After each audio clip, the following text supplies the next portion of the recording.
young woman is leaving everything she knows to find a legendary stone. Alara, an apprentice earth weaver from a hidden village, watches the fading lands around her home and knows she must act.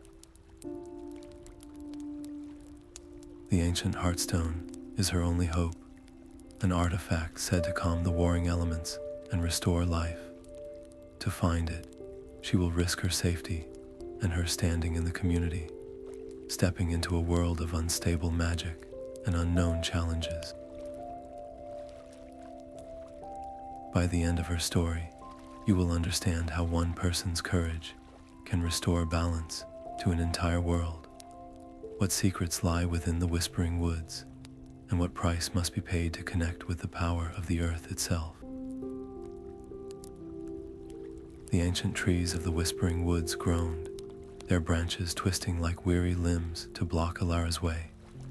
She felt their restlessness as a physical tremor in the soil, a deep unease that mirrored her own. Raising her hands, she did not push against the wood, but instead reached for the quiet language of the earth beneath it. She wove a gentle plea, coaxing roots to settle deeper and stones to rise, forming a low, arching passage where none had been. The forest held its breath, and then, with a soft sound of shifting bark, the path opened. This was not a battle of force, but a quiet conversation of trust. Moving deeper, the woods tested her with more than physical barriers.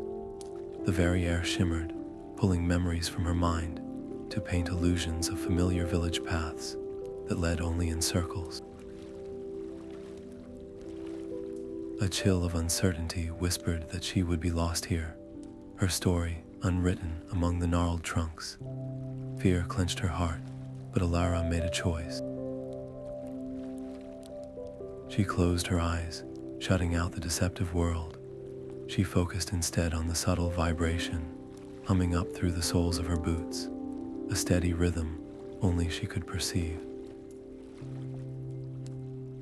It was a map written not in sight, but in feeling, and by trusting it, she found her true direction. As the final illusion melted away, a soft light bloomed before her. A forest spirit, little more than a wisp of gathered moss and dappled shadow, hovered near an ancient oak. From its branches, a single acorn detached, floating into Alara's open palm. It glowed with a warm, pulsing light, a tiny, living ember. The spirit's silent message was clear. The wood's tentative blessing was now hers to carry. The acorn's gentle radiance revealed the truth of the fading. The edges of the leaves and petals around her were slowly turning translucent, softening from view. The imbalance was not just a distant worry. It was here, quietly shifting the world one leaf at a time. Stepping from the dense canopy into the open starlight, Alara clutched the glowing token. The Whispering Woods had been a trial of spirit, but the windswept plains that stretched before her promised a challenge of a far more elemental nature. The wind on the high plains did not whisper, it screamed. It tore at Alara's cloak and whipped her hair into a frenzy, a constant, brute force that held no conversation.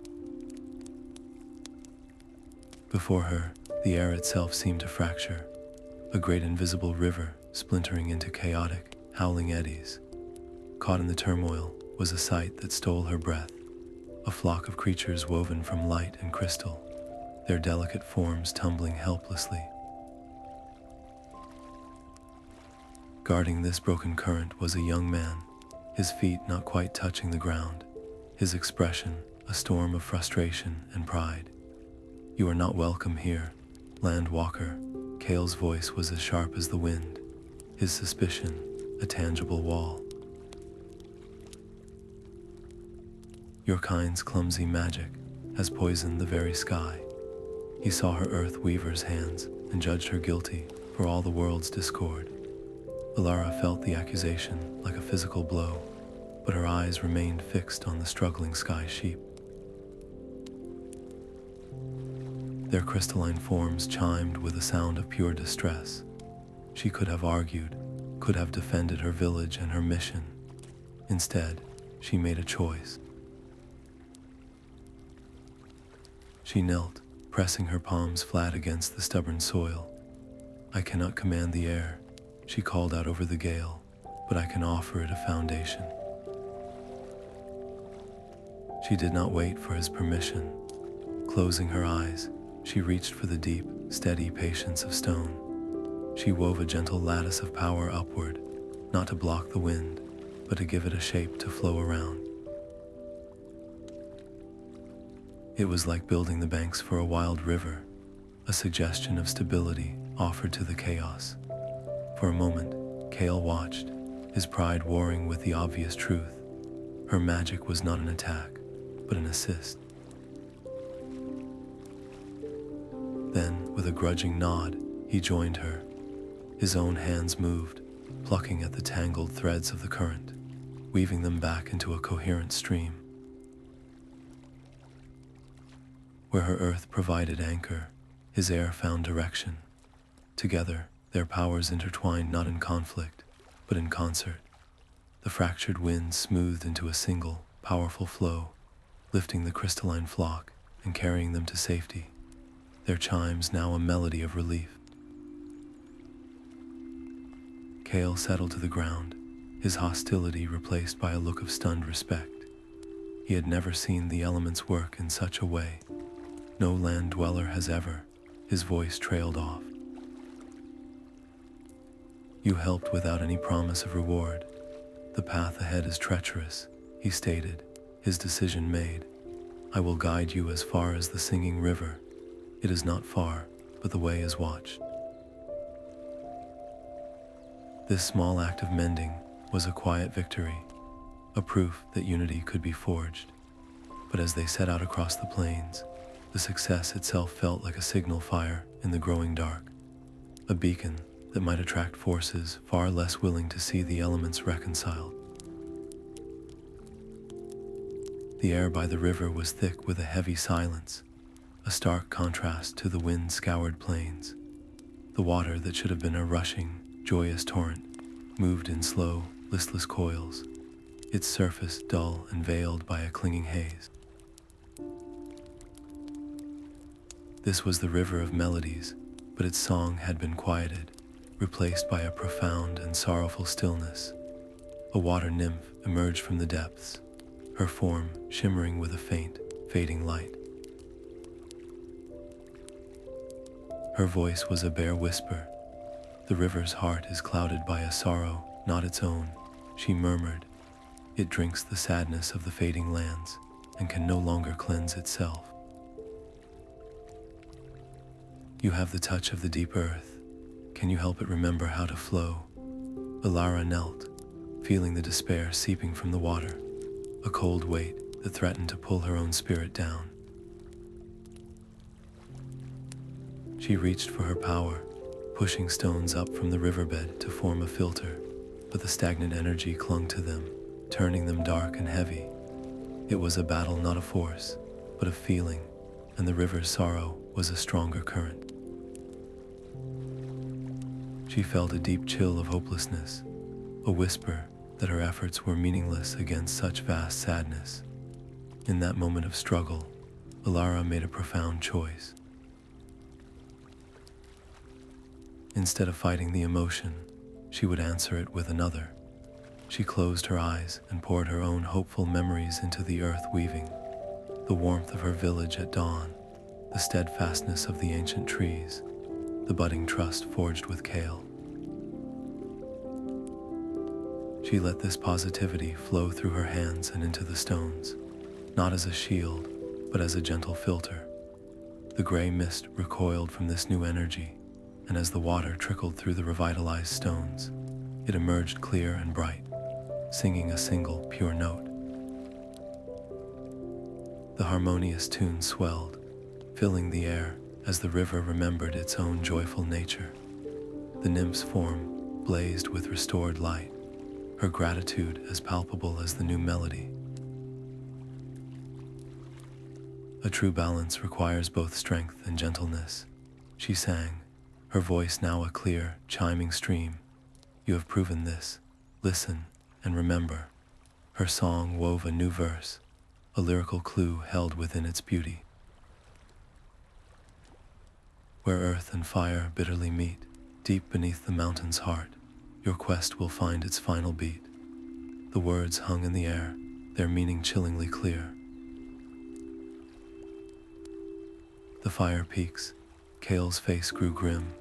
No one ventures there, he said quietly. The earth is restless stone, and the air is ash. The river's beautiful song faded behind them as they turned, the very atmosphere beginning to grow warm and dry, heralding their approach to the volatile mountains of flame. The heat rising from the stone felt like a physical wall, baking the air until it shimmered. At the mouth of a cavern, a massive form of cracked, glowing coal shifted, its eyes two pits of smoldering orange. The Ember Guardian was a creature of pure, territorial heat, and it radiated a presence as intense as the mountains around it. It did not roar, but the low, resonant hum from its core vibrated through Alara's bones. Kale tensed, his hands rising to gather the thin, hot air, but Alara placed a steadying hand on his arm. She saw not just aggression in the being's blazing form, but a clear sign of distress, its own core energy burning out of control. To challenge it would be to challenge the mountain itself, a struggle they could not win. Instead, she stepped forward, her empty hands open. Your fire is your strength, but it consumes you, she called out, her voice steady against the oppressive heat. Let me help you find your balance.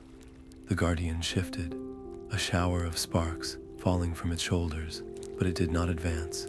It was listening. Elara knelt, ignoring the searing warmth of the ground. She focused not on the Guardian's fiery shell, but on the earth deep beneath it, the cool, patient bedrock that anchored the entire peak. She wove a thread of that deep, grounding energy upward, a delicate and controlled stream of soothing calm. This was not an attack of water or a blast of cold, but a gentle invitation to remember a more stable state.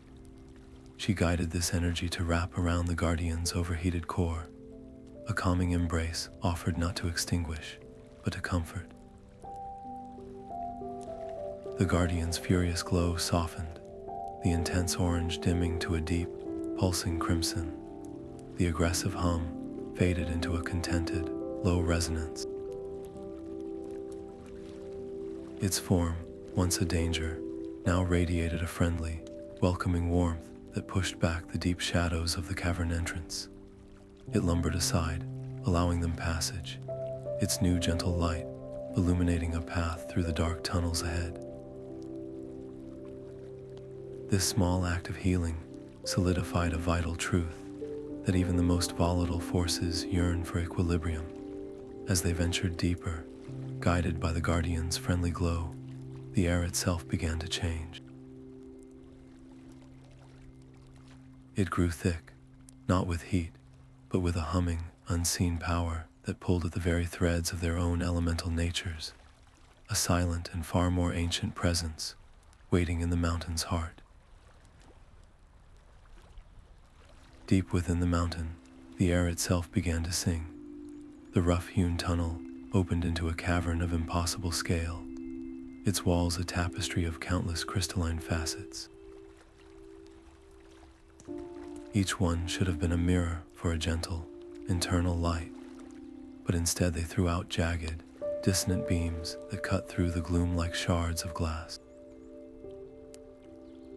The light did not illuminate, it felt overwhelming, a chaotic and harsh glare that made Alara shield her eyes.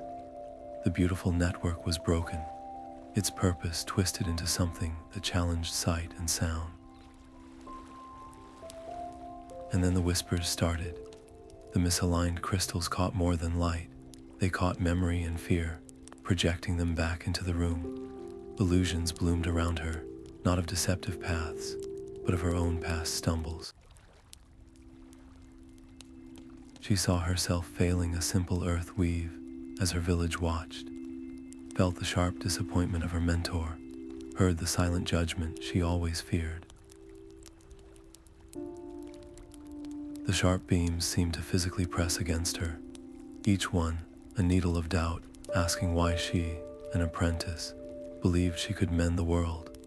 Her heart hammered in her chest, a frantic rhythm against the cavern's painful song.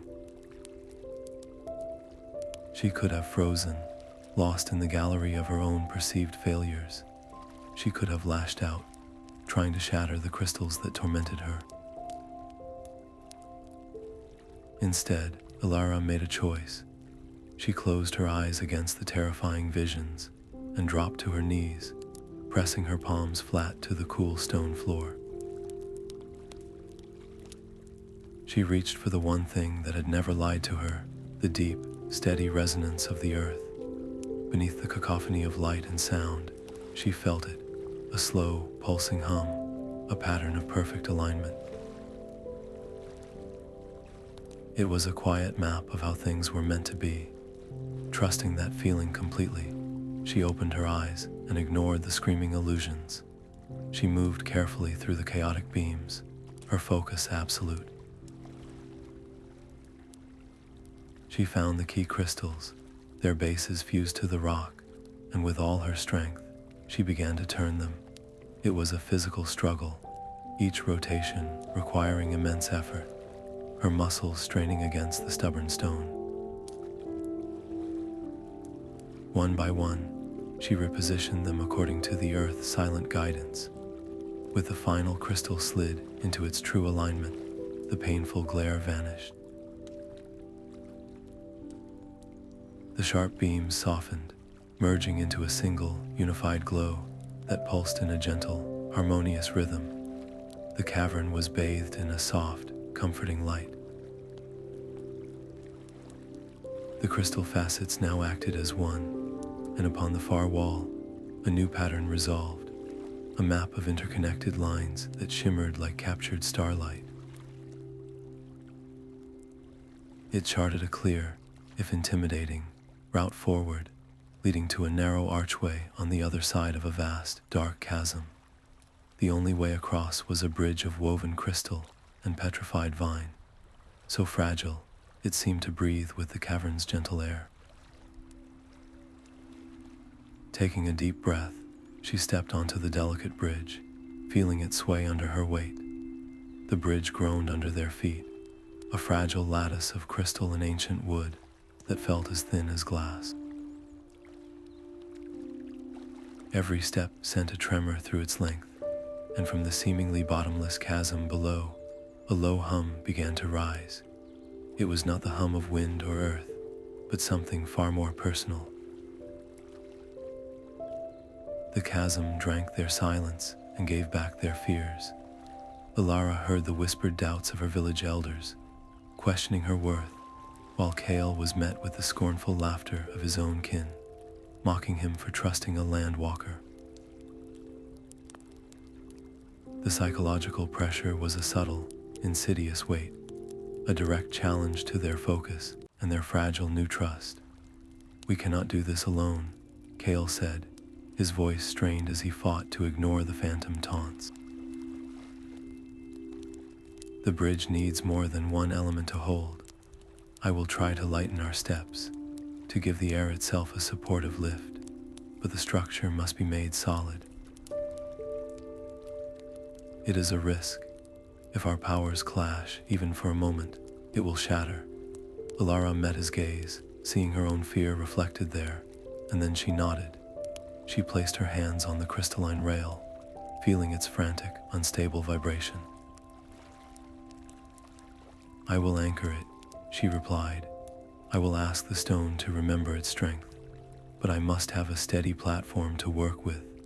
This was the test, a demand for absolute trust. Kale closed his eyes, his hands moving in slow, deliberate circles. He did not summon a gale, but gathered the cavern's still air, weaving it into a precise, invisible cushion beneath the bridge. The violent swaying lessened, becoming a gentle, manageable sway. It was the stability Alara needed. She poured her awareness into the bridge's stone foundations, her earth weaving a song of cohesion and resilience. She felt the ancient minerals within the crystal, urging them to bind tighter, and the petrified vines to root themselves more deeply into the cavern walls. Her power flowed into the structure, and Kale's air cradled it, their elements intertwining in a perfect, silent harmony. Step by careful step, they moved as one, their concentration a shield against the chasm's echoing lies. The fearful whispers faded, overwhelmed by the tangible proof of their partnership. Where one's strength ended, the other's began, creating a whole far greater than its parts. When their feet finally found the solid, unwavering stone of the far ledge, the oppressive hum ceased completely, replaced by a profound and grateful silence.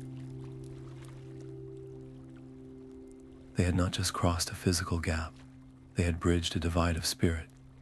The chamber that opened before them was vast and serene, its air humming with a deep, resonant energy that seemed to pulse from the very center of the mountain, drawing them inward with an undeniable pull. The Heartstone's chamber was a sanctuary of pure, unrefined power. At its center, the legendary stone floated, but its light pulsed in a frantic, irregular rhythm, shifting from deep crimson to brilliant white. Jagged arcs of energy snapped from its surface, striking the walls and sending tremors through the floor. This was the source of the world's imbalance, not dormant, but caught in a feverish, chaotic state. Every instinct told Elara to shield herself, to push back against the wild force, but she understood control was not the answer here. She had to listen. Taking a slow, deliberate step forward, she was met with a violent tremor that nearly threw her from her feet. The stone's energy pushed against her, a physical wall of discordant sound and light. It was testing her, challenging the very nature of her presence. She could have retreated, or tried to force her own will upon it. Instead, she made a choice. She closed her eyes and stilled her own breathing, letting the frantic pulses wash over her. She did not build a defense. She opened herself completely, becoming a vessel, a conduit. She offered her own earth energy not as a command, but as an invitation, a steady, grounding rhythm for the stone's wild song to harmonize with. It was an act of profound and terrifying trust, to make herself so open to such immense power. For a heart-stopping moment, nothing happened. Then, a single, gentle thread of her own calm, brown light extended from her chest, weaving itself into the stone's chaotic core. The frantic pulsing began to slow. The blinding flashes softened, merging into a warm, golden luminescence that swelled to fill the entire chamber. The harmonizing glow did not remain contained. It pulsed outward, flowing through the stone walls and into the world beyond, a visible wave of healing energy. Far away, in the blighted lands, the translucence at the edges of leaves began to recede, and the listless rivers remembered their joyful flow. But such a powerful release of balanced energy could not go unnoticed. Deep within the earth, ancient sentinels stirred from their long slumber. The ground trembled again, but this time it was not a symptom of chaos. It was a deliberate, powerful vibration, a call to purpose. The stone floor before Alara shifted, and from the living rock, the first elemental guardian began to rise. The stone guardian rose to its full height, a being of shifting granite and deep, rich soil, its eyes two patient pools of molten earth. It did not speak, but its intent flowed into Alara's mind, a silent challenge as immense and unyielding as the mountain itself. Before it, a small circle of barren, cracked earth lay upon the chamber floor, utterly lifeless. The guardian's test was not one of force, but of creation, a demand to draw beauty from absolute desolation. The silent pressure was immense, a weight that threatened to smother her spark of hope before she even began. She reached for her power, urging a single seed to sprout, but the barren patch rejected her, its energy inert and stubbornly dormant. Uncertainty whispered that this task was beyond any weaver, that the earth itself had given up. In that moment of struggle, Alara made a choice. She would not command the soil. She would speak to it. Closing her eyes, she let her hands rest gently on the cracked surface, and she began to weave a story. She did not channel raw power, but memories, the feeling of morning sun on new leaves, the resilience of grass pushing through stone, the enduring promise of a seed. She poured her own hope for the fading lands into the narrative, her quiet voice a thread of emotion intertwined with her earth craft. She was not just planting a seed, she was planting a story of renewal. As she spoke of resilience, a tiny green shoot pushed through the hard ground. As she envisioned beauty, a single bud formed, its petals unfolding into a luminous silver blossom that pulsed with a soft internal light. The flower was not merely alive, it was a testament to the power of intent, a perfect, resilient creation born from will and empathy. The stone guardian observed the glowing blossom, and then, with a deep, resonant sound like shifting continents, it bowed its great head. A wave of ancient knowledge flowed from it into Alara, a deep understanding of roots and foundations, of the slow, patient language of stone. She felt her connection to the earth deepen from a skill into a fundamental part of her being. As the earth guardian settled back into the floor, its form becoming one with the mountain once more, a new presence began to gather. A cool, damp mist coiled into the chamber, carrying the fresh, clean scent of a far-off ocean, heralding a challenge from the element of water. The chamber's cool mist gathered into a being of pure, liquid light, its form a constantly shifting cascade of river and rain. The water guardian did not speak, but a miniature whirlpool spun to life before it, a swirling vortex that pulled at the very air. It was more than a physical test. Its churning depths whispered to her, showing her a life of peaceful simplicity back in her village, a quiet existence free from this exhausting responsibility. The temptation to let go, to be swept into that easier dream, was a powerful undertow. Elara planted her feet, feeling the whirlpool's pull on her body and her spirit. She could not fight the water's nature. To do so would be to break against it. Instead, she focused on the ultimate goal, the harmony the Heartstone needed. She extended her hands, not to push, but to weave. Her fingers traced patterns in the air, and with each movement, she channeled patience and stability directly into the water's chaotic energy. She imagined the deep, calm bedrock of a lake, the gentle persistence of a spring. She wove these feelings into the vortex, thread by careful thread. The frantic spinning began to slow, the violent churn softening into a gentle swirl.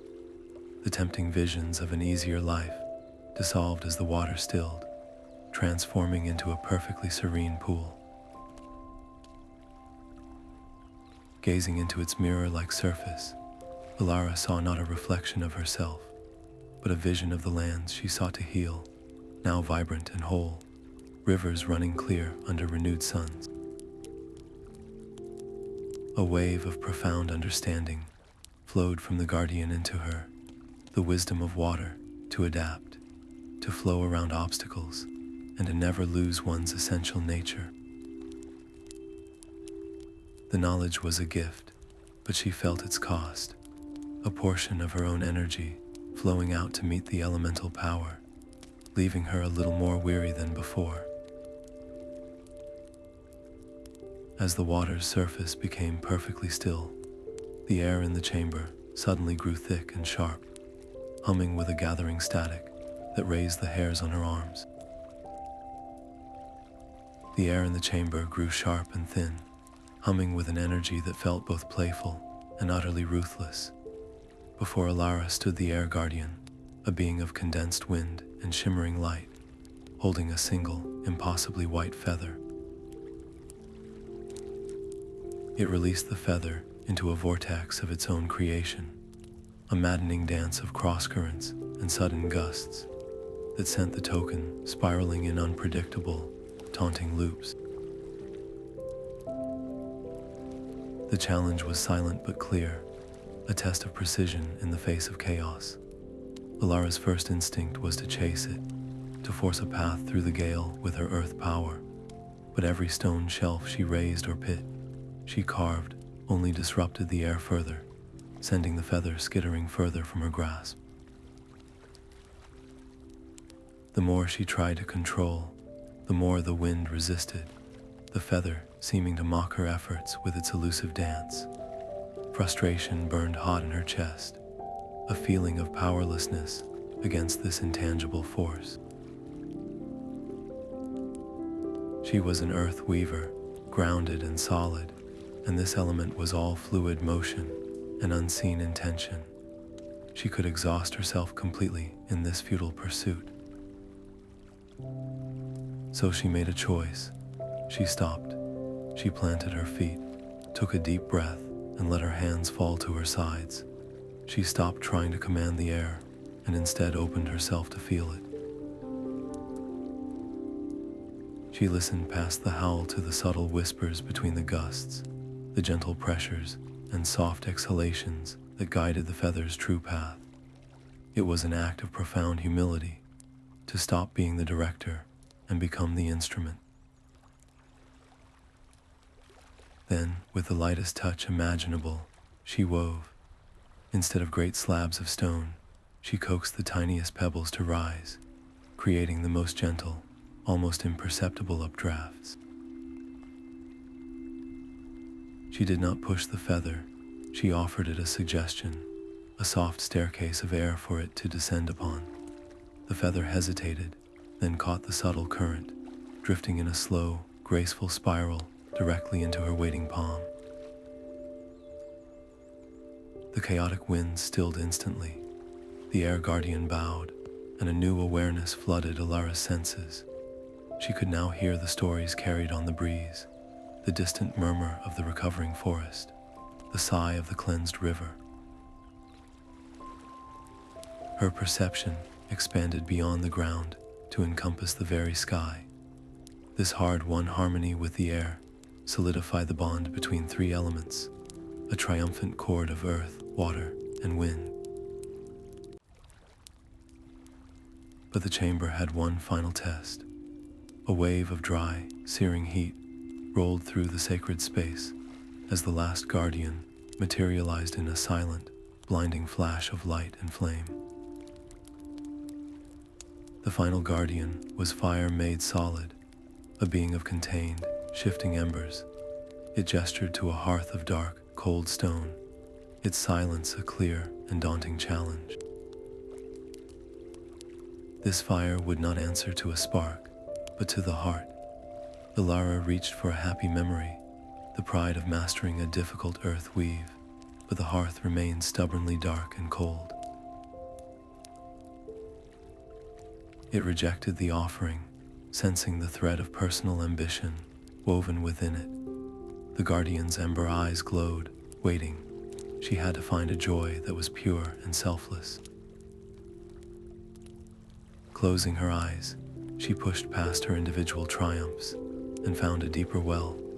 She remembered the harvest festival in her village, the shared laughter as lanterns were lit, the warmth of community that had nothing to do with her own skill and everything to do with belonging. This was the memory she chose. She wove that feeling of collective warmth together with the earth's own latent, gentle heat, a deep and steady energy from far below. She offered this combined glow to the hearth. For a moment, nothing happened. Then, a single, soft flame kindled in the center of the stone. It grew, not into a roaring blaze, but into a calm, enduring light that pulsed with a gentle, rhythmic warmth. The fire guardian bowed, its form softening from intense embers to a friendly, welcoming glow. A final wave of understanding flowed into Alara. The secret of fire was not in the grand explosion, but in the sustainable, constant ember. True balance, it showed her, is a quiet, persistent effort, not a single glorious act. As the thought settled, the four elemental energies within her swirled together, now complete. They rose as a unified stream of power and flowed into the Heartstone. The artifact blazed, not with chaotic light, but with a brilliant, harmonious radiance. A visible wave of this energy pulsed outward from the mountain, rushing across the skies and through the very soil. Far away, the last of the fading lands ceased their slow dissolution, color and solidity, returning with the swiftness of a drawn breath. Within the chamber, the elements themselves danced in a beautiful, coordinated display, earth, water, air, and fire, weaving around the stone in a celebration of restored unity. Elara placed her hands upon the Heartstone, and the world fell away. The power that surged into her was not a violent flood, but an immense, resonant tide of pure harmony. She felt Kale's steady presence beside her, a calm anchor in the storm of energy, his own air magic, weaving a supportive lattice to help her bear the weight. She knew she could release it as a raw force, but she chose a different path. She allowed the energy to flow through her very being, using her own spirit as a filter, a lens to soften its intensity. The cost was immediate and profound, a draining exhaustion that felt like the very light was being pulled from her eyes, but she held fast. She would not heal the world with a shock, but with a gentle, pervasive warmth. From her outstretched hands, a wave of soft, golden light expanded, flowing through the cavern walls as if they were mere mist and out into the waiting world. Where it touched the weary lands, flowers erupted from barren soil in a riot of color, and listless rivers shook off their haze, running clear and singing with renewed life. Back within the chamber, the four elemental guardians, earth, water, air, and fire, bowed their great forms in perfect unison, their silent acknowledgement echoing louder than any cheer. She was the Harmonizer. The title settled upon her not as a crown, but as a weight of quiet responsibility. As the brilliant wave faded, a profound and deep peace filled the cavern, a silence that was full and complete. The stone guardian was the first to break it, its voice the low rumble of continents shifting. A new era begins, it intoned. The balance is restored, but it is a living thing. It must be nurtured. The flame of the fire guardian pulsed in agreement. You have lit the hearth, Harmonizer. It falls to you to tend the fire. The profound silence that followed the healing wave was broken by the low, resonant hum of the four guardians drawing closer. They formed a circle around Alara and Kale, their combined presence a tangible weight of ancient power and newfound purpose. The stone guardian's voice rumbled first. The balance is a living breath, not a carved statue. It must be tended with every season, or it will falter. We propose a new tradition, an annual gathering where all elements and the mortal realms may speak and listen. The air guardian added its voice, a whisper that carried the weight of ages. Mortal lives are fleeting. Your kind forgets the lessons of the past with the turning of a single generation. Who will remember this pact when you are but a story told to children? This was the heart of the tension, a concern born from centuries of watching civilizations rise and fall, often taking the delicate threads of harmony with them. Kale stepped forward, his voice clear and steady. Then we will be the bridge. We will ensure the story is not forgotten. Alara met the thoughtful gazes of the elemental beings. I will not let this knowledge rest with me alone, she vowed. I will return to my village and teach others the language of the earth and of all the elements. I will be both a teacher and a student for all my days, ensuring the memory of this unity outlives any single life. Her pledge was not just a promise, it was a profound acceptance of a lifelong duty, a purpose she chose willingly. The fire guardian pulsed with a warm, approving light. So be it. You will be our voices in the world of flesh and stone. The pact is forged. With those words, a new weight settled upon Alara and Kale's shoulders, the beautiful, heavy responsibility of nurturing a peace that would now forever depend on their vigilance and their ability to inspire others. The immediate crisis was over, but their true work was just beginning. The council concluded with a sense of solemn agreement, and the guardians' forms began to slowly fade back into the essence of the mountain around them. It was time to carry the news of renewal back to a world that had been waiting for a sign that the fading could truly be reversed. Their return journey became a pilgrimage of quiet mending. With each step, Elara and Kale wove their powers together, not in grand gestures, but in small, enduring acts of care. Where spring ran murky, Elara would coax the stones to form a natural filter, while Kale guided the winds to carry away the lingering stagnation, leaving behind water that shone like polished crystal.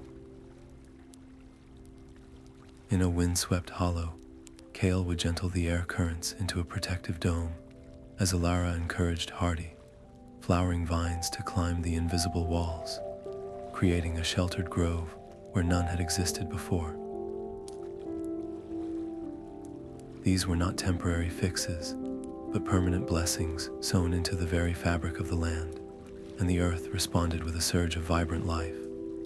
Wildflowers bloomed in their footsteps, and curious animals, from burrowing creatures to birds of brilliant plumage, began to follow them, forming a gentle, joyful procession that grew with every mile. Yet the work was a profound drain.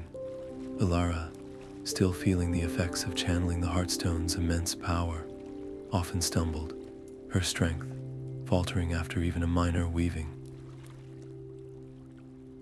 Without a word, Kale would be there, his arm a steady support, his own air magic subtly lightening her steps when the path grew steep. They made a conscious choice to travel slowly, their pace guided by the land's needs and Alara's recovery, a clear testament that their personal comfort was secondary to the cause they served. Each small act of healing strengthened the elemental bonds they could now feel humming in the air and soil, a tangible web of connection. Yet this very success was a constant reminder. The balance was not a prize to be won, but a garden that required daily tending. As the familiar hills surrounding Alara's village finally rose on the horizon, a new hope bloomed in her chest. The fields that had once been tinged with a worrying translucence now held the rich, solid green of healthy crops, the first visible proof that their efforts at the mountain's heart were already taking root in the world she called home. The familiar path into the village felt like walking into a dream she had almost forgotten, where the edges of leaves and petals had once softened into translucency. There was now a vibrant, unshakable solidity. The air itself tasted sweeter, carrying the rich scent of damp, healthy earth and the chorus of birdsong from branches now heavy with new growth. The blight was not just receding, it was being overwritten by a wave of life, more vigorous than any Alara could remember. She did not wait for a formal welcome. Standing in the village square, with Kale a quiet, supportive presence at her side, she called her people together. Their faces, once etched with a quiet worry, now shone with a dawning hope. Without a word of grand explanation, she knelt and placed her hands upon the soil. She showed them how to feel for the earth's own subtle rhythm, and how to weave a simple, gentle encouragement into the ground, a request for the seeds to strengthen and the roots to deepen. It was not a command, but a conversation. A collective gasp rippled through the crowd as a patch of previously stubborn, rocky earth beside her suddenly sprouted a carpet of tiny, glowing mosses, their light a soft echo of the Heartstone's power. Amazement turned into eager action as villagers, from the youngest children to the most seasoned farmers, knelt to try the simple weave, their initial clumsy attempts soon giving way to shared laughter and exclamations of wonder as the land responded to their collective care. Yet amidst the celebration, a few elders watched from the periphery, their expressions guarded. One, a woman named Elara, whose family had tilled these fields for generations, finally stepped forward, her voice steady but laced with concern. You ask us to trade the old songs for new magic, Alara. The ways that have sustained us for centuries, are they now to be set aside like forgotten tools? Her words were not an attack, but a plea for continuity, a fear that the soul of their community would be lost in this bright new world. Alara felt the weight of the question, understanding that true harmony could not be built by discarding the past. She listened patiently, her head bowed, and when she spoke, her voice was soft. The old songs are not forgotten, Elder Elara, she said. They are the foundation. This weaving is simply a new verse, one that honors the same soil your ancestors cherished. Let us sing them together. From that day, her teaching changed. She wove the earth magic into the patterns of their traditional planting chants, and linked the water blessings to their ancient well-dressing ceremonies. She showed them how the respect for the air was already present in their wind chimes, and how the hearth fire's warmth was a lesson in sustainable embers. This fusion of tradition and new understanding did not just placate the elders, it ignited a deeper, more resilient unity. The village became a living testament to balanced growth, its fields the most fertile, and its people the most united in memory.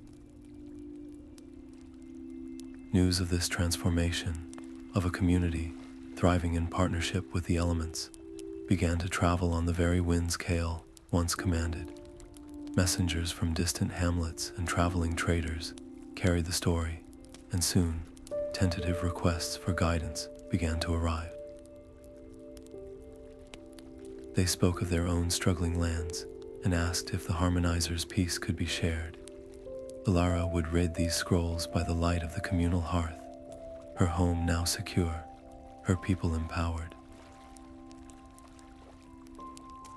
Her gaze, however, was always drawn beyond the village borders, to the distant horizons where other soils yearned for the same renewal.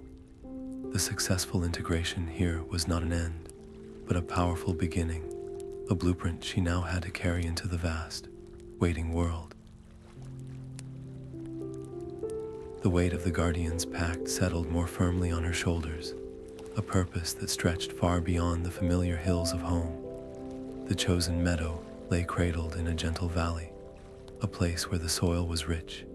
A clear stream chuckled over smooth stones, and the air carried the soft scent of blooming clover. It was a perfect crossroads, a neutral ground for the first annual elemental gathering. Representatives arrived from every corner of the known world. Earth weavers from hidden villages stood beside water nymphs, whose forms shimmered like morning dew. Air wielders from the high peaks conversed in whispered tones with emissaries from mortal towns, who had only ever known the elements as forces of weather or hardship. For the first day, a cautious silence hung over the field, a palpable tension of unfamiliarity. Elara and Kale did not command or direct. They simply moved through the crowd, making quiet introductions, their own easy partnership, a living example of what was possible. Then the ice began to melt. An air wielder, inspired by the flowing stream, began to teach a wind song, a melody that could carry seeds to barren ground. A water nymph, watching a mortal farmer struggle to explain a clogged irrigation ditch, simply gestured, and the water within cleared itself, flowing freely once more. The farmer stared in wonder, and then, with a grin, began to explain the ditch's construction. An earth weaver from Alara's own village knelt with a young fire tender, showing them how to feel for the latent warmth in the soil, a skill that could help nurture seedlings during a cool spring. The meadow transformed into a vibrant, open-air school of shared knowledge. Laughter rang out as a group of children tried to mimic the graceful hand movements of a water dance, splashing each other with more enthusiasm than skill. Yet harmony was not instant. A minor dispute flared when a well-meaning earth weaver, trying to create shade, raised a small hillock that inadvertently diverted the stream, flooding a section where air sprites were demonstrating delicate wind patterns. The sprites scattered with cries of annoyance, their patterns dissolving into chaos. The weaver, mortified, began to argue that the stream's original path was inefficient. For a moment, the old divisions threatened to resurface. Alara stepped in, not as a judge, but as a translator. She helped the earth weaver understand how the air sprites read the moisture in the breeze, and she helped the sprites see the weaver's desire to provide comfort for all. The solution was a collective one, the weaver gently reshaping the hill, the nymphs guiding the water back to its bed, and the sprites weaving the air to dry the damp grass. It was a small conflict, but its resolution was more powerful than any single lesson taught that day. It proved that misunderstandings could be mended with patience and a willingness to see from another's perspective. As the sun dipped below the horizon, painting the sky in hues of violet and gold, the first gathering was deemed a profound success. Under a blanket of emerging stars, plans were already being woven for the next year, with new volunteers offering to host and share their own unique skills. Elara looked out at the mingled groups, their faces illuminated by shared firelight, and felt a deep, quiet satisfaction. She had not built a throne, but a table where all were welcome to sit. The tradition was now seated, a living thing that would need to be nurtured by countless hands in the years to come. Its future would depend not on her continued presence, but on the spirit of cooperation taking root in every heart present. The path into the whispering woods no longer felt like a trial, but a homecoming. Where gnarled branches had once twisted to block her way, they now swayed in a gentle, welcoming rhythm. Elara walked unhindered, the glowing acorn warm and alive in her palm. She held it up, and its soft light pulsed in time with the forest's own deep, resonant heartbeat. From the dappled shadows, the forest spirits gathered, their forms less like wisps of fear and more like curious, dappled sunlight. Their silent communication was a question. She answered not with words, but with a shared vision of the new grove, a place where their ancient song and her harmonious energy could intertwine. Together, they chose a sunlit clearing where the soil was soft and rich. With every seed they planted, Alara wove a thread of the Heartstone's balanced energy into the earth, while the spirits hummed the ancient melodies of growth. As the last sapling was settled into the ground, the entire grove began to shimmer. The new trees did not just grow, they sang, a soft, polyphonic harmony that vibrated in the air and soil, strengthening the elemental weave for miles in every direction. The grove became an instant sanctuary, a place where weary travelers could find rest and where the very air seemed to heal. Yet, from the deepest shadows of the oldest trees, a council of ancient spirits watched. Their forms were like weathered bark and stone, their expressions etched with the memory of ages. One spirit, its voice the creak of a 1,000-year-old oak, spoke into Alara's mind. Your heart is true, Harmonizer, but mortals are fleeting. When you are gone, who will protect this sacred song from those who would use its power for their own gain? The trust was fragile, tested by the echoes of past misunderstandings. Alara met the ancient spirit's gaze, her voice steady with conviction. This pact will not end with me, she vowed.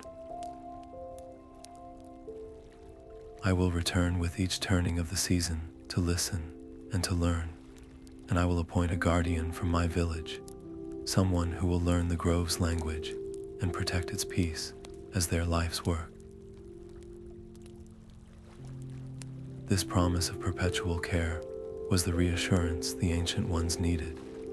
The grove's success became a living legend, its harmonious song a beacon that proved the old divides could be mended. News of the singing trees traveled far, carried by traders and the wind itself. Soon, messengers arrived from distant forests and struggling valleys, not with pleas for immediate aid, but with requests for guidance. They asked how they might forge their own alliances, how they might listen to the spirits of their own lands. The gentle, persistent song of the grove wove itself into the breeze, a constant reminder that the work of harmony was never truly finished, but always evolving, always asking to be tended anew. The windswept peaks had always been Kale's home, but his perspective had shifted. He watched young air-wielders practicing their craft, learning only to command the gale, and saw the old patterns repeating. A new vision took root, one of a school where the first lesson would not be control, but connection. He chose a high plateau where the air was crisp and clear, a place with a commanding view of the distant forests, rivers, and the far-off glow of the fire peaks. Here, he decided, he would build an academy where students would learn the language of the sky in harmony with all the elements. He spent long evenings with Alara, their conversations weaving the practical wisdom of earth, water, and fire into the very foundation of his curriculum. It was a radical idea, a place where a student might learn to shape a breeze to carry a seed, and then learn from an earth weaver how to help that seed find purchase in the soil. This vision of unity was not met with universal approval. When word reached the most traditional clans of air wielders, a delegation of elders arrived, their forms hovering just above the stone, their expressions sharp with disapproval.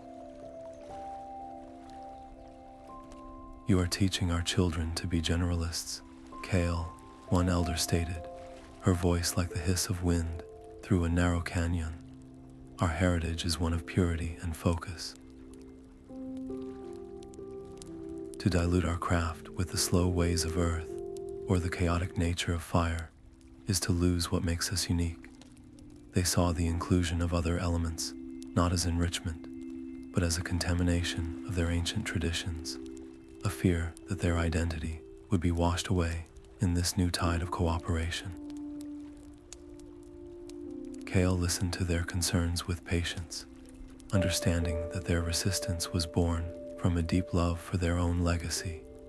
He did not argue with words alone. Instead, he chose to lead by quiet, stunning example.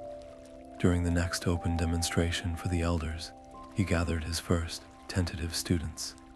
He did not have them summon a whirlwind. Instead, he asked a young water nymph to summon a delicate, floating sphere of water. Then, he guided an air-wielding student to weave a gentle current that carried tiny, dormant seeds from an earth weaver's pouch directly into the sphere.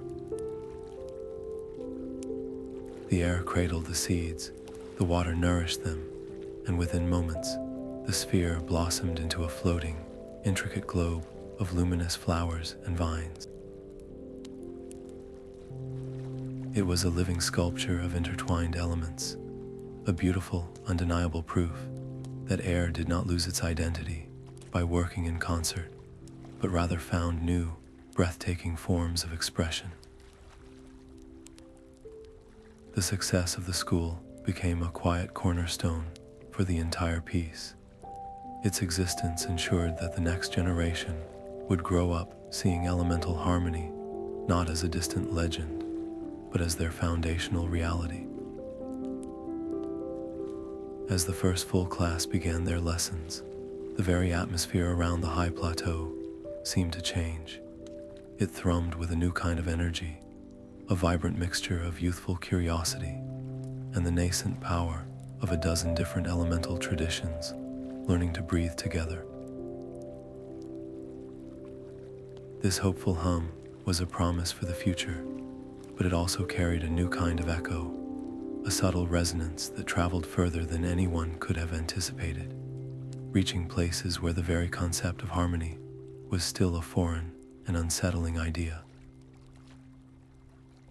The Heartstone's chamber became Alara's sanctuary and her watchtower. She returned to its quiet light, not as a hero, but as a steward, sitting in silent meditation to feel the subtle rhythms of the world flowing through the stone. Its steady pulse was a map of the renewed balance, and she learned to read its quiet variations like a language. A slight quickening here might mean a river running too fast after spring rains. A soft dimming there could signal a weary patch of soil. During these visits, she sometimes brought a select few of her most promising students, letting them feel the resonant hum of pure harmony. They would leave not with new spells, but with a profound understanding of their place in a vast, interconnected system. This constant, gentle tuning prevented minor fluctuations from ever growing into true crises, maintaining the widespread peace she had worked so hard to achieve. Yet the stone was not only a reflection of stability, it was also a beacon for moments of need. There were times when its light would flicker with a sharp, discordant note, resonating with a disturbance somewhere far across the lands. A faint call for aid, carried on the elemental currents, would echo in the chamber and pull at her spirit. Each signal was a reminder that her duty as harmonizer was boundless, often drawing her away from the village and the students who relied on her guidance. The constant travel and the emotional weight of these journeys began to take a quiet toll, a deep weariness that even Kale's steadfast support could not entirely ease. Recognizing this, Alara made a pivotal choice. She could not be the sole guardian of this peace, forever rushing from one emerging challenge to the next. She began to train a small, trusted circle of apprentices in the unique art of listening to the Heartstone song. She taught them how to interpret its vibrations and how to respond with subtle, targeted weaves to soothe distant tensions. It was a profound act of trust to share the responsibility for the world's equilibrium with others. This decentralized approach was a necessary safeguard, ensuring the balance would not falter if she were ever unable to answer the call. Yet it also introduced a new kind of consideration, placing the immense power of elemental harmony into more hands, each with their own strengths and perspectives. One evening, as she sat with her circle in the chamber, the Heartstone's light shifted.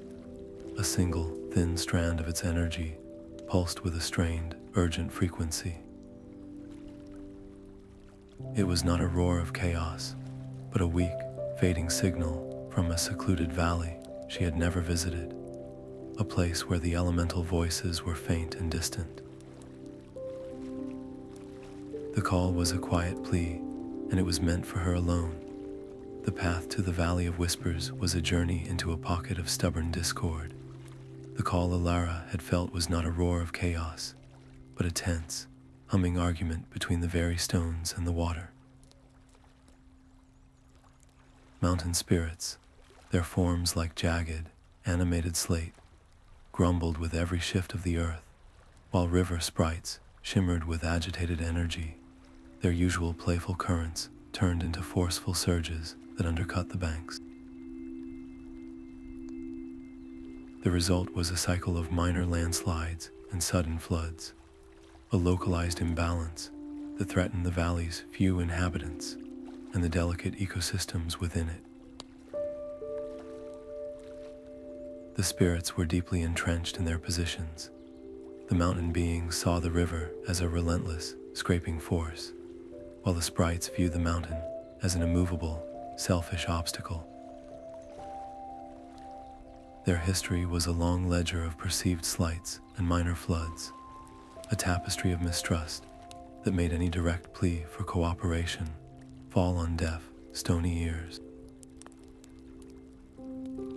The damage was ongoing, and with each small collapse of soil, the tension in the air grew sharper.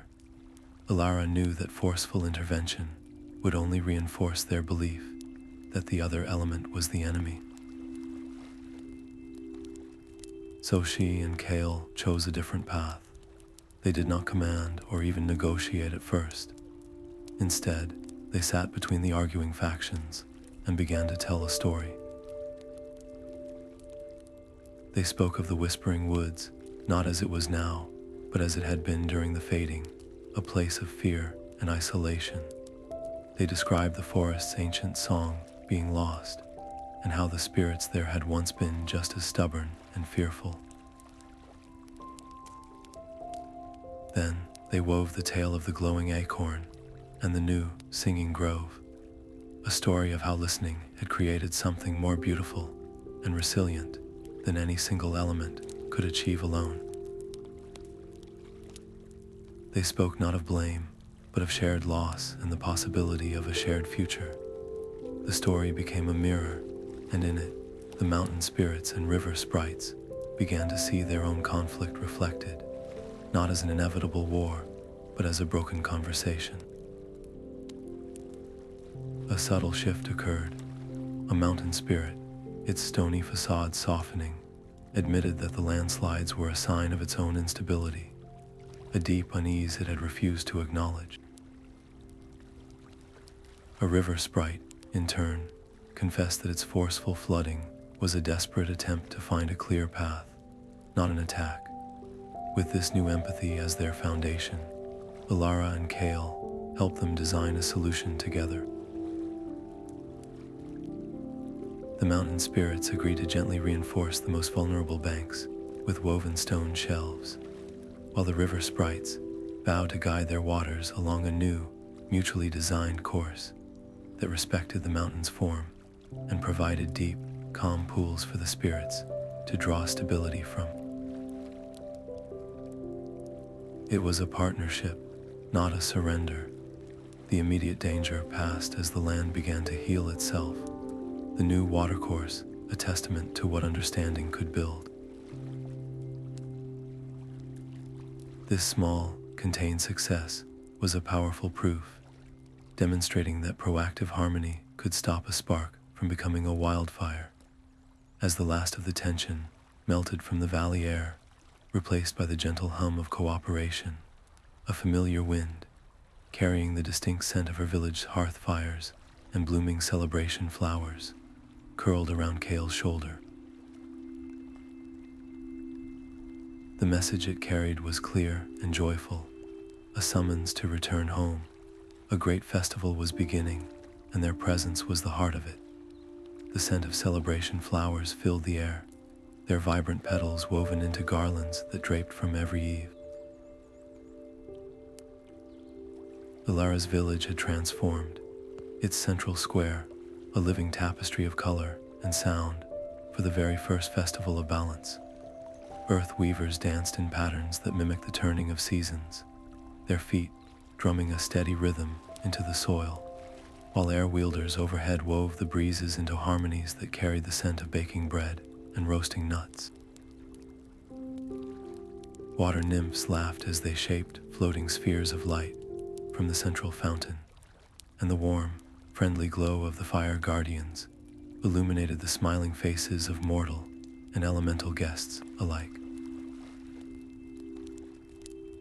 Elara and Kale watched from a place of quiet honor, not as rulers on a dais, but as participants in the vibrant crowd. This was not a ceremony for them, but a celebration by the community, for the community. Organizing such a diverse gathering had been its own delicate weave. A water emissary had initially hesitated at the idea of fire so near their ceremonial pool, while a group of stone spirits felt the air music was too lighthearted for such a meaningful occasion.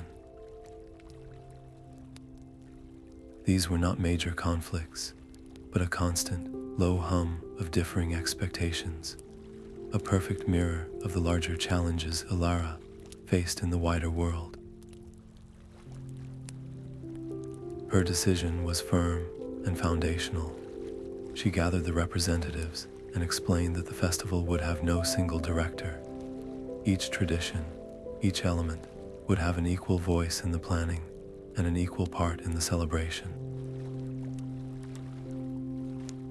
A fire tender helped design the cooking pits that respected the wind patterns, and an earth weaver worked with the water nymphs to ensure the dancing did not compact the soil near the stream. This shared responsibility transformed potential friction into creative collaboration. The result was a joy that was both palpable and sustainable. As night fell, the climax of the festival began. It was not a display of raw power, but a coordinated symphony of light and sound. Earth weavers sent gentle pulses of soft, green light through the ground. Air wielders spun shimmering vortexes of silver mist. Water nymphs launched graceful arcs of liquid light into the sky, and fire tenders sent up precise, dancing embers that popped in harmonious rhythm with the music. This was not a fireworks show, but a living, breathing piece of elemental art that told the story of their unity. The collective gasp of wonder from the crowd, a mixture of mortal and elemental voices, was the true measure of their success. In that moment, harmony was not a heavy duty, but a shared delight. Watching the coordinated lights paint the night, Alara felt a deep, quiet reflection settle over her. She remembered the fearful apprentice, leaving a village that had lost its spark, the daunting silence of the whispering woods, the sharp suspicion in Kale's eyes. The journey had been longer and more difficult than she could have ever conceived. Yet here, surrounded by laughter and the tangible proof of cooperation, the struggles felt not erased, but redeemed. They had built something beautiful from the edge of uncertainty.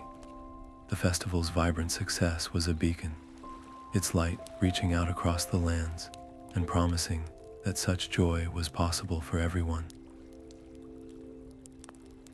It was a powerful beginning, but as the last shimmering lights faded against the stars, a new and more subtle challenge was already whispering on the edges of the celebration, waiting for the dawn. The laughter of children now wove through the quiet spaces of the village, a new kind of music. Elara gathered them in a sun-drenched meadow, a small class of village youngsters sitting cross-legged beside young sprites who flickered like captured sunlight, and a small, patient stone child who observed the world with quiet, mossy eyes. She did not begin with rules or lectures. Instead, she taught them a game, a playful chase where the goal was not to catch, but to cooperate, using a gentle puff of air from one child to guide a floating leaf into a tiny stream another child had coaxed into a still pool. The children embraced these lessons with an instinctive joy that often surpassed the cautious efforts of their elders. They saw no reason why earth and air should not be friends, and in their play, they began to create their own simple weaves, a tiny, glowing flower born from a shared wish between a girl and a moss wisp, or a miniature rainbow spun from mist and morning light. This natural harmony, however, was not always perfect. A young boy from a family of proud earth weavers initially refused to work with the air sprites, stubbornly trying to move pebbles with his own power alone. A tiny, spirited sprite, in turn, would sometimes whisk a shared project just out of his reach, giggling at his frustration. These were not acts of malice, but the old divisions echoing in a new, smaller scale. Alara did not scold or force a resolution. Instead, she gently asked the boy to show the sprite how to feel the steady patience within a stone, and she asked the sprite to teach the boy how to listen for the subtle whispers that guided a breeze. She placed the responsibility of teaching into their small hands. The boy, proud to share his knowledge, slowly explained the deep hum of the ground, while the sprite, delighted to be an expert, demonstrated how to ask the air for help. In teaching one another, a grudging respect bloomed into a fast friendship, their necks combined weaving a delicate bridge of woven grass and shimmering light.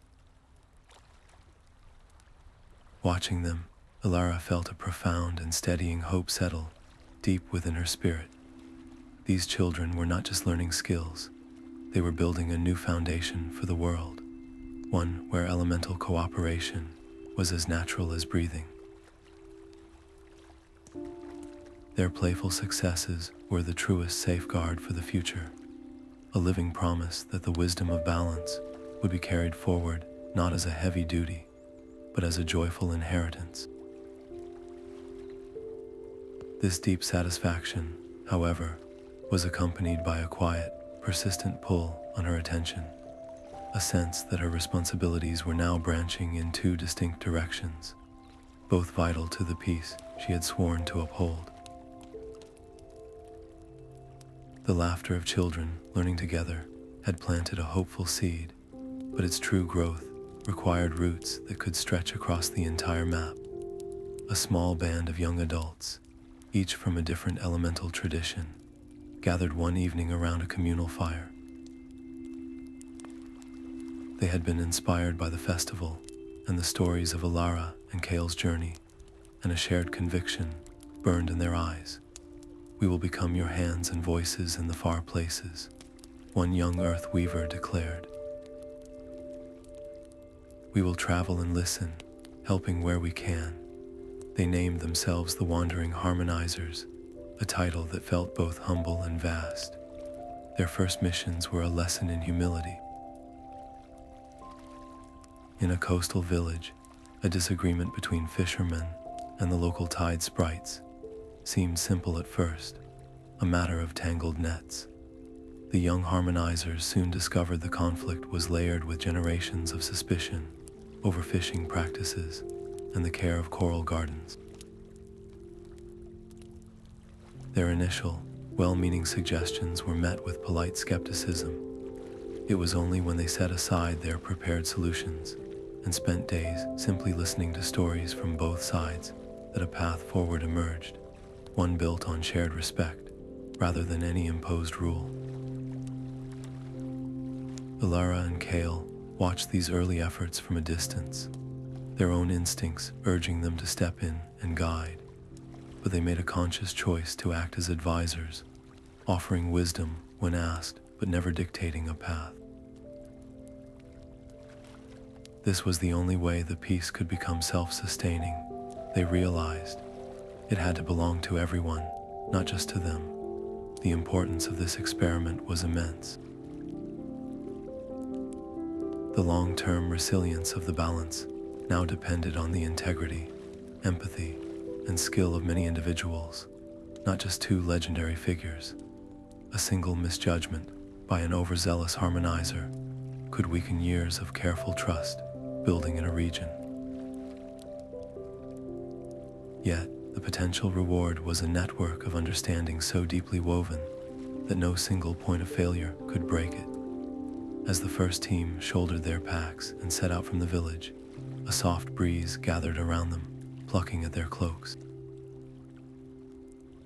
It carried the scent of rain-washed stone and blooming fields from the lands they would soon walk, and along with it, the first faint whispers of their good intentions, traveling ahead to prepare the way.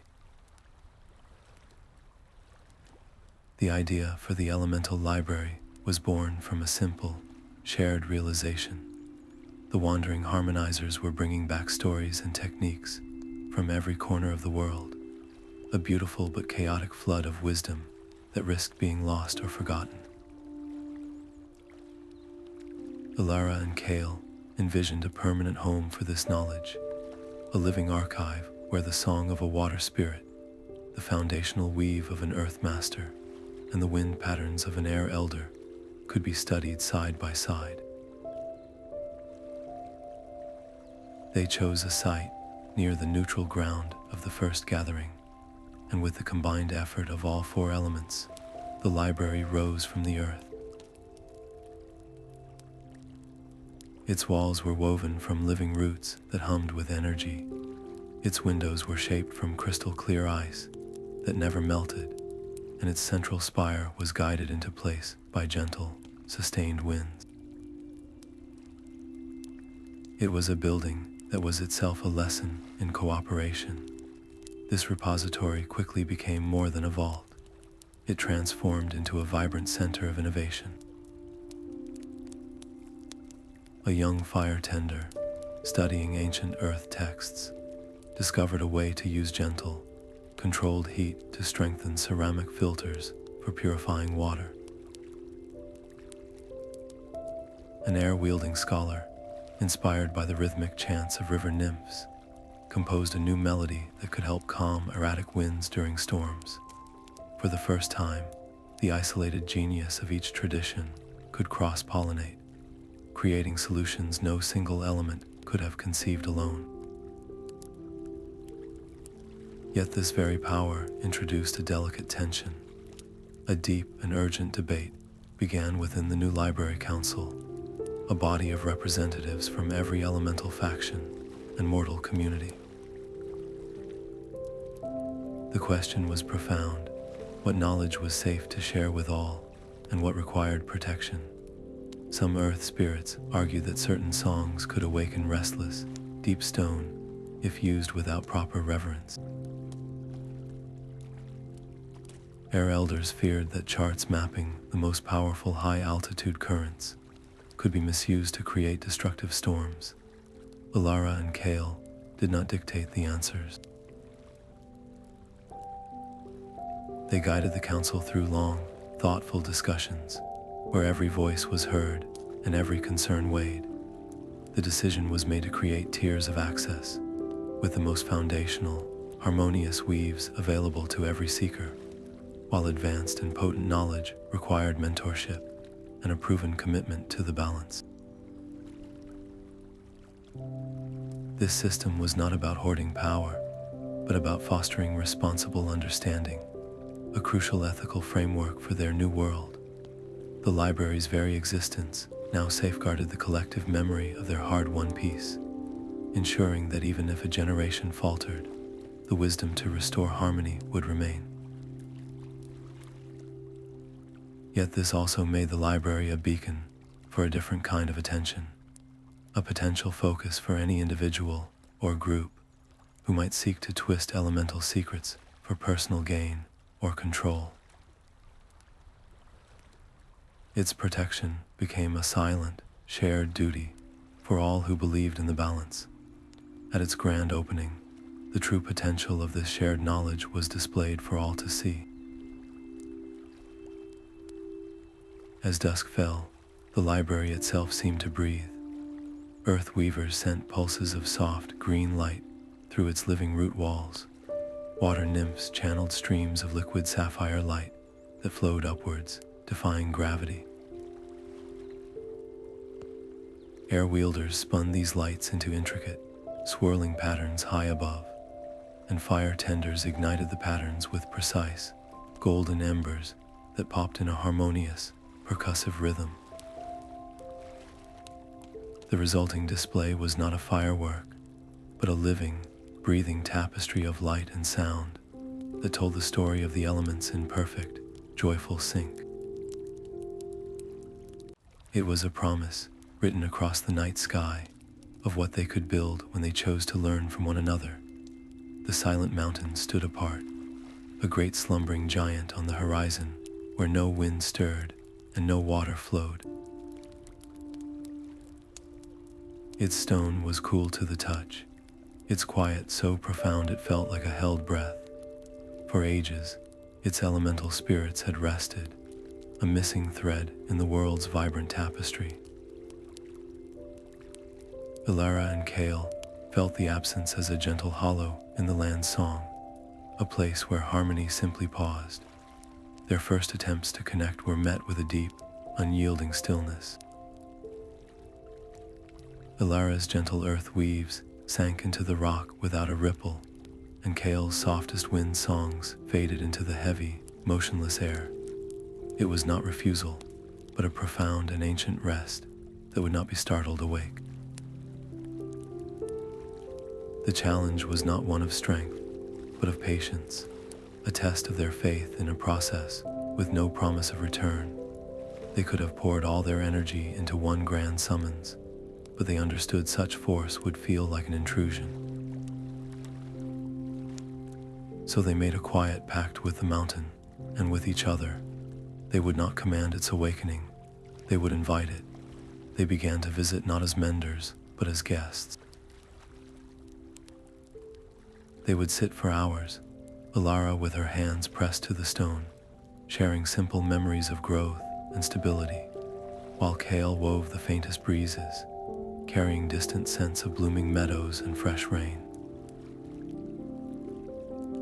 They offered these small gifts not as demands for a reply, but as reminders of the world the mountain had long forgotten. They worked in harmony, their combined weaves a gentle, persistent whisper at the edge of a great dream. Progress was measured not in days, but in seasons. On their fifth visit, a single tiny spring began to weep from a crack in the stone, its water clear and cold. On their seventh, A soft, warm current of air sighed from a cavern mouth, carrying the scent of sun-warmed stone after a long winter. Then, one evening, as the last light faded from the sky, the mountain itself began to hum. It was a low, resonant note that vibrated up through their boots and settled deep in their bones, a foundational song that had not been heard for 1,000 years. The silent mountain was no longer silent. Its slow, patient awakening sent a new and powerful wave of stability through the elemental network. This deep, resonant hum traveled along lines of power only the guardians could perceive, and when it reached the Heartstone's chamber, the artifact pulsed with a brighter, steadier light. A new connection was formed, strengthening the entire web of balance. The mountain's ancient voice was now part of the chorus, its deep and steady rhythm a foundation for the world's recovering song. The night sky opened in a silent, shimmering rain. Celestial light streaked across the darkness, a river of rare and fleeting energy descending upon the world. Elara felt the starfall in her bones, a call to creation more profound than any she had known. The elemental guardians gathered, their forms humming with anticipation and a shared, unspoken concern. To simply watch this event would be to let a cosmic gift fade unused, but to capture and weave such volatile, ancient light was an art lost to legend. A single misstep could scatter the starlight into nothingness, losing a miracle that might not come again for 1,000 years. The tension was a quiet hum in the air, the weight of what might not succeed as vast as the sky itself. Alara looked from the patient earth guardian to the fluid water spirit, from the shifting air wisp to the pulsing fire ember. "We cannot do this alone," she said, her voice steady against the spectacle above. "The starlight is too swift for earth, too ephemeral for water, too wild for air, and too cool for fire. But together, we can give it a home." She proposed a symphony of effort, a joint weaving where each element contributed its essential nature. The Earth Guardians would not try to catch the light, but would prepare deep, resonant basins in the soil to receive and cradle it. The water spirits would weave a gentle mist to slow the starlight's descent, coaxing it into a gentle drift. The air wielders would then guide the softened light with the most delicate of breezes, and the fire tenders would offer a spark of sustainable warmth to help the cool starlight bond with the physical world. It was a plan that required absolute trust and perfect timing. As the first star trails neared the earth, the guardians moved as one. The ground softened into perfect, bowl-shaped hollows. A fine silver mist rose to meet the falling light, and the air currents gently herded the shimmering strands downward. Finally, the fire guardians breathed a soft, golden warmth over the basins. Where the elements met, the starlight did not vanish or shatter. It pooled, settling into the earth like liquid silver, transforming into permanent, gentle wells of radiant energy. These new star pools pulsed with a soft, intelligent light, and in their immediate vicinity, plants grew with impossible vigor and colors unseen for generations blossomed on the air. The star pools instantly became sanctuaries of insight. A weary earth weaver, sitting by their edge, might suddenly understand a complex geological pattern that had eluded them for years. A confused water sprite could find its turbulent emotions stilled, gaining clarity about its path. The pools did not grant wishes, but rather reflected a deeper wisdom back to those who approached with a quiet heart. They became crossroads for all beings, places where a mortal scholar might sit beside a fire spirit in contemplative silence, both gaining a new piece of a shared truth. Under the soft, eternal glow of the star pools, the world felt more deeply magical and intricately woven than ever before. The success of this celestial weaving set a new standard for what their unity could achieve, proving that the greatest miracles were not found in individual power, but in the harmonious collaboration of all voices.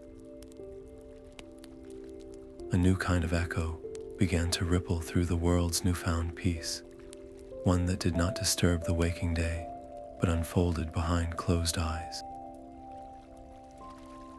People from every village and elemental court began to speak of shared visions in their sleep, beautiful dreams of flying with air sprites, or walking through crystalline forests, so vivid and intense that they would wake feeling more exhausted than when they had lain down. A being of shifting starlight and shadow, the Dreamweaver found Elara and Kale at the edge of a star pool, its voice a soft hum in their minds. "Your harmony is a powerful song," it explained. "It has spilled into my realm, weaving dreams of such profound connection that sleepers are becoming lost within them. They are inspired, yes, but also overwhelmed, struggling to separate the dream's joy from the day's reality." The request was not to silence the dreams, but to temper their brilliance, a task far more delicate than moving mountains or calming rivers. How do you adjust the volume of a feeling or soften the light of a memory? There were no ancient texts in the library for this, no precedents for weaving balance into the intangible fabric of sleep. Alara understood that a force as fundamental as dreams could not be ignored or walled away. After a long, quiet discussion with Kale and the elemental guardians, she made a pivotal choice. "We have defined our council by the forces of the physical world," she said. "But the mind and spirit are realms of their own. We must expand our circle." They invited the Dreamweaver to join their gatherings, formally acknowledging the realm of dreams as a vital thread in the tapestry of existence. Together, they crafted a new, subtle layer of the harmony. Alara wove the deep, grounding rhythm of earth into the dream currents, providing a foundation so the visions would not drift into disorienting chaos. Kale laced the dreams with the gentle suggestion of a morning breeze, a soft signal that would whisper to the sleeper when it was time to begin waking. The Dreamweaver itself learned to weave these elemental suggestions into the dreamscapes, not as barriers, but as gentle guides. The result was a new kind of rest, where dreams remained inspiring and connective, but now felt like a beautiful story one had participated in, rather than a reality one was caught within. As the dream realm stabilized, a subtle but profound shift occurred in the waking world. People began to rise from their beds not with confusion, but with a quiet, steady sense of purpose, their sleep having refreshed not just their bodies, but their very spirits, leaving them feeling more deeply connected to the world and to each other than ever before. The chamber of the Heartstone held its breath, a sacred silence wrapping around them as they stood before the floating artifact. On this day, the anniversary of their first wary meeting on the windswept plains, Alara and Kale did not exchange rings or crowns.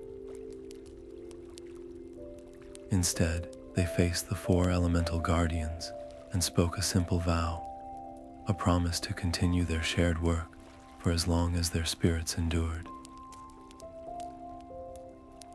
Their words were not a spell, but they wove a new kind of magic into the air, a tangible strengthening of the bond between them that resonated with the stone's steady pulse.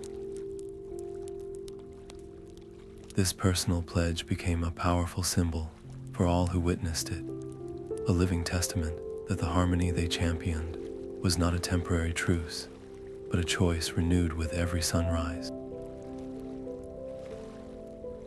Yet the weight of that choice was profound, a sobering acknowledgement of the lifelong path ahead.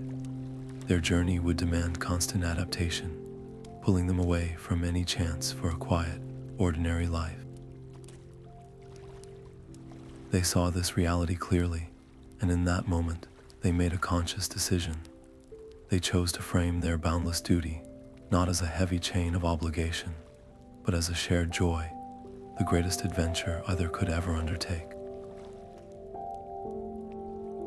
This perspective was their gift to each other and to the world, a way to inspire others to see their own commitments through a lens of possibility rather than burden. With their personal fates now irrevocably intertwined with the elements they served, they ensured a continuity of leadership that the fragile piece deeply needed. Hand in hand, they turned from the glowing stone and looked out through the cavern's opening, their gaze sweeping across a world of vibrant forests, singing rivers and calm skies. They stood ready, not for an ending, but for the countless new beginnings that their enduring bond would now make possible. The sky changed without warning. One moment, the horizon was calm, and the next, a deep-colored cloud front boiled into existence, lashing the land with winds that felt like sharp intention given form. This was no natural weather, but a storm of pure discord, its very essence, a rejection of the harmony Elara and Kale had sacrificed so much to build. At its center, a being of fractured light and rushing air raged, a forgotten presence who had slept through the world's renewal only to awaken to a peace it could not comprehend. Its restless energy threatened to undo years of careful work in a single, intense hour. To fight it with force would be to defeat its nature, to become the conflict it craved. Alara met Kale's eyes, and in that shared glance, they knew the only path forward. They would not fight the storm, they would embrace it. They would have to absorb its chaotic energy, and through their own united spirits, transform it into something the waiting land could use. The plan was a profound step that demanded everything they had learned and everything they were. Alara planted her feet, feeling the earth's unease beneath her. She reached not for the storm, but for the Heartstone, miles away in its mountain chamber. She called upon its power, not as a weapon, but as a conduit, opening herself completely to let its vast, harmonious energy flow into her. The influx was immense, a river of light that filled her completely. Her body trembled with the strain, a vessel for a power meant to sustain continents. At the same moment, Kale moved, his hands weaving the very air around them into a complex, protective lattice. He did not push the storm away, but crafted a sanctuary within its heart, a bubble of stable atmosphere where Alara's work could be done. His every instinct called to deflect the rushing winds, but he held, his focus absolute, trusting her to complete the change he was making space for. Inside that cocoon of calm, Alara took the storm's restless chaos into herself. She felt its sharp edges, its isolation, its ancient, heavy emotion. She did not reject these feelings, but acknowledged them, letting the Heartstone's balanced energy soothe and untangle the woven intensity. It was the ultimate act of empathy, to understand a challenging force so completely that you can hear the story within its sound. Then, she began to change its song. She wove the sharp, scattered notes of discord into a softer, slower melody of release. The howling gale softened to a sigh. The lashing rain gentled into a steady, nurturing drizzle. The intense, deep light faded away, replaced by the clean gray of a benevolent spring shower. The storm of strife became a blessing of rain, a gentle downpour that began to fall not just on that single field, but across the entire continent, seeping into thirsty soil and filling waiting streams. The presence of discord, its intensity spent and its energy transformed, hovered where the storm's eye had been. It watched the life-giving rain fall upon lands it had sought to challenge, and for the first time, it understood the quiet, resilient strength of harmony. The sharpness in its fractured light dissolved, replaced by a weary, dawning peace. It did not speak, but offered a slow, deep bow of acceptance before its form faded on the newly cleansed breeze. In that moment, Elara and Kale were more than menders. They were the living embodiment of balance itself. They had proven that true strength lies not in dominating a challenge, but in understanding it so deeply that you can help it find a better form. The gentle rain continued to fall, a quiet testament to the fact that even the most profound struggle can be transformed when met with unwavering courage and an open heart. The great storm passed, leaving the world washed clean and more vibrant than ever before. The air itself seemed to sparkle, carrying the rich scent of damp earth and renewed life. Alara and Kale stood together on the quiet hillside, their hands linked, watching the gentle rain nourish the land it had moments before threatened. A deep weariness settled in their bones, but it was a fulfilling exhaustion, the kind that comes from a purpose fully realized. They were no longer the individuals who had begun this journey. Elara, once a hesitant apprentice fearful of her own potential, now carried the title of Harmonizer with a quiet, unshakable confidence. Kale, who had guarded the skies with solitary pride, had discovered a deeper strength in partnership, his devotion to peace as steady as the foundations of the earth. Their personal transformation was now inseparable from the world's healing. The elements around them interacted in a beautiful, self-sustaining dance. A soft breeze, no longer chaotic, carried seeds from a newly bloomed field to a patch of bare soil, where the earth willingly received them. A nearby stream, its water clear and singing, mirrored the calm blue of the sky, each reflecting the other's tranquility. This was no longer a balance they had to enforce, but a rhythm the world had remembered, a symphony where every instrument knew its part. The foundation they had built, with its libraries, its festivals, and its wandering harmonizers, ensured this dance would continue. Future generations would inherit not a fragile piece, but a resilient system, equipped with the tools and wisdom to meet the small, inevitable challenges of a living world, not with fear, but with hope and a spirit of cooperation. Looking out over the serene and harmonious world, Alara knew their work was complete. They had mended the tears in the tapestry of existence, and in doing so, had woven their own spirits into its enduring pattern. The story of the elemental powers was no longer a tale of conflict, but a lasting legacy of unity, a quiet promise of serenity for all the days to come.